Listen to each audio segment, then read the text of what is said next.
Someone once said, "Life is too short to wake up in the morning with regrets.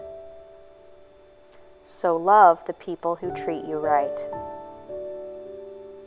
Forget about the ones who don't. And believe that everything happens for a reason. If you get a chance, take it. If it changes your life, let it. Nobody said that it'd be easy. They just promised it would be worth it."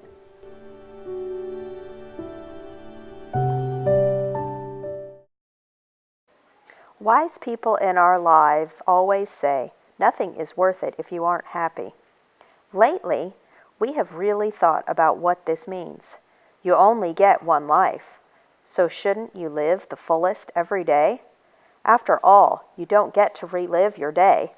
You only get it once. Do we want to spend our lives each precious day working for someone else, missing the amazing moments in our children's lives?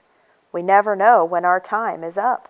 So we decided to change our lives so we could live each day to the fullest, soaking in the world around us and the experiences we have every day. We decided to buy a boat and sail the world with our kids.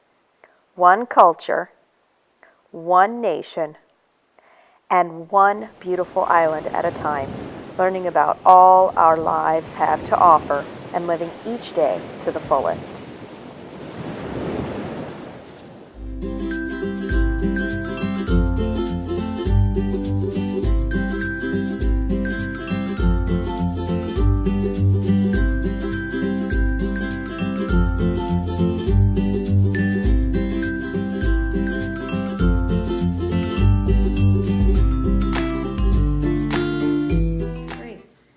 Hi guys. Hi everyone. So my name is Brad. I'm Jen. We just wanted to talk to you a little bit about how we got started with the idea with the boat, what's led us to where we're at. I was working in Colorado. I'm an engineer by trade. I was miserable with my job. I'd been miserable with my job for years. Something had to change. I was on track to retire at 65, barely. And so I came across the idea. A coworker of mine was talking about living on a boat, and I started researching the idea. I fell in love with it. We've sailed briefly a couple times With my dad. on her dad's catamaran, and so I knew it was something I loved to do. It's relaxing. I didn't have any of the work experience on the boats, which apparently is most of cruising, but we'll deal with that later. So anyway, I started looking around ways to save more money, make more money. I actually found a job that paid better in Ohio with a lower cost of living. And the advantage to that is that my family, my mom, my dad, my brother, my sister-in-law, niece, nephew, everybody lives in Ohio. So we were in Denver at the time, and there was an advantage to move back to Ohio for money, and not only money, but also to be closer to the family. Right. So we moved back to Ohio and started saving money. Jen was on board with the idea. She said she loved sailing and she was happy to have it as a goal. But that's all the involvement she had at the time. I started reading books. I started reading catamaran books and how to sail books and Chapman's and ASA. But I really didn't see any effort out of Jen at the time. So at the time it was just me with Jen's agreement. Yep. All right, so what brought me on board?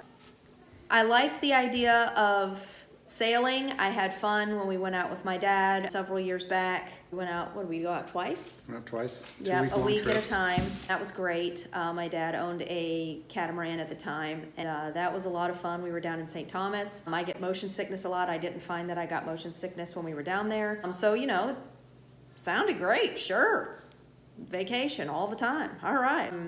But the problem in my head was that we looked at budget and it was like, there's no way. This is like 10 years away, and it's hard to get excited about something when it's like 10 years away or 5 years away. That was harder for me in my head. And then all the questions started coming. What are we gonna do about the kids? Are we gonna take the kids? Is this a retirement thing? How do we educate the kids? Healthcare. What if somebody gets sick? What if we get caught in a storm? I have no idea how to sail a boat. So all of a sudden in my head, the questions made the idea, I don't want to say terrifying, but just overwhelming. It was a big idea that was hard to wrap my head around. So I'm a teacher. I teach kindergarten, and what really lit a fire under me and motivated me towards this boat idea is that lately there's a lot more violence in the schools.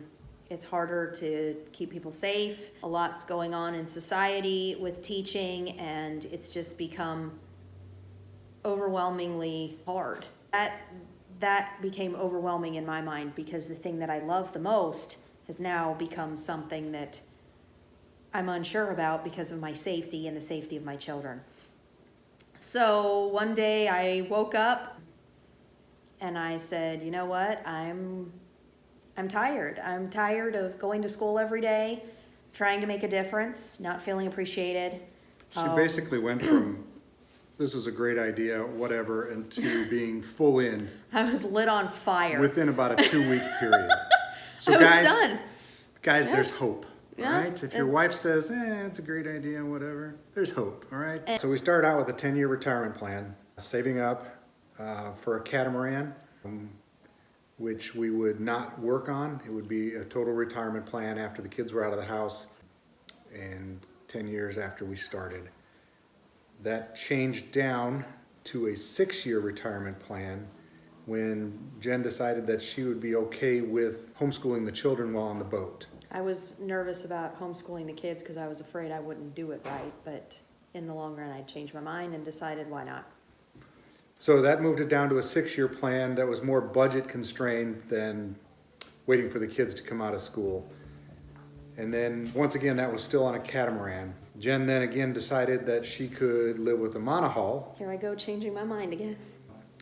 So we researched seasickness and she decided that she could try a monohull. We went and did a test run on a monohull. She was okay with it with some Dramamine. So that moved us down to a 3-year plan. The 3-year plan is a work aboard plan. It's no longer a retirement plan, but it's a work aboard plan that allows us to take the children with us and show them the world and let them explore and see this beautiful planet that we live on as well.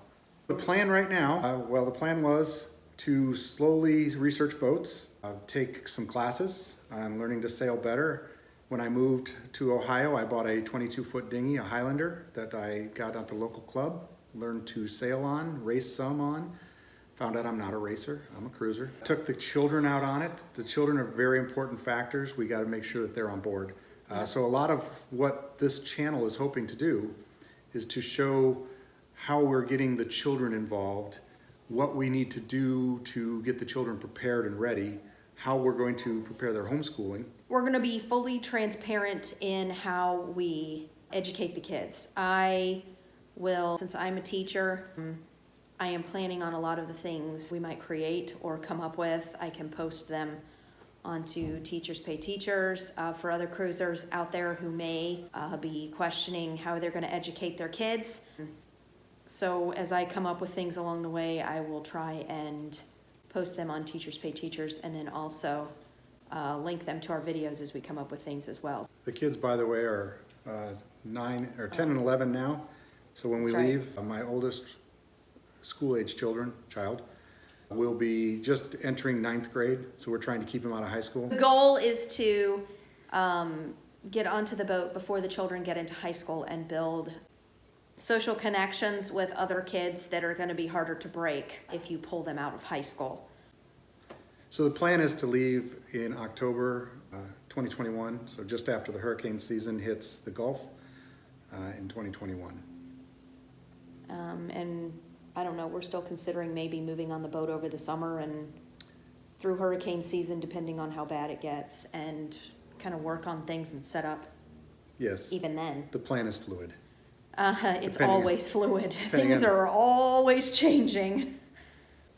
We'll also be transparent with budget along the way, how much things cost, and, you know, what we're running into in this whole process as far as what we've spent money on, what we found valuable, tricks that we have found while fixing things. I mean, it's going to be We want this to be a very valuable resource to anyone who wants to go cruising and make the most out of their life like we have found and have kids. But there's no videos that really help the family unit to get from land to sea. I mean, you have the 20-somethings that are out there, and you have the retired or retirees that are out there.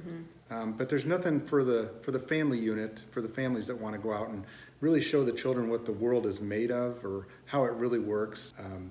We're new to cruising, we're new to sailing, and we've noticed watching the other videos, there's some amazing ideas that come in comments. So as we go through, we would love comments to help us as we go along, so we can pass those comments on or those tips and tricks on to other people and make this as useful as possible for everyone. So anyway, we're just going to wrap up, I think, for now. We're going to introduce you to the children at a next episode. The 11-year-old boy, the 10-year-old girl, and you'll meet our 20-year-old autistic son. He's high functioning. And just for full disclosure, we are debating on whether or not we should take our chocolate lab. Yeah.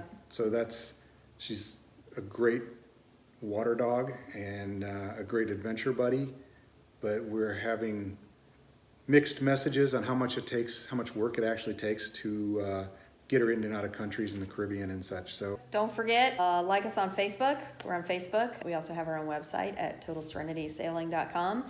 And please subscribe. You can also find us on Patreon. and Instagram and Twitter. Oh yeah, we're everywhere. So if you like what you see or you're interested in what we're going to do, give us a thumbs up, a like, subscribe to the channel. Otherwise, we'll see you next time. Bye.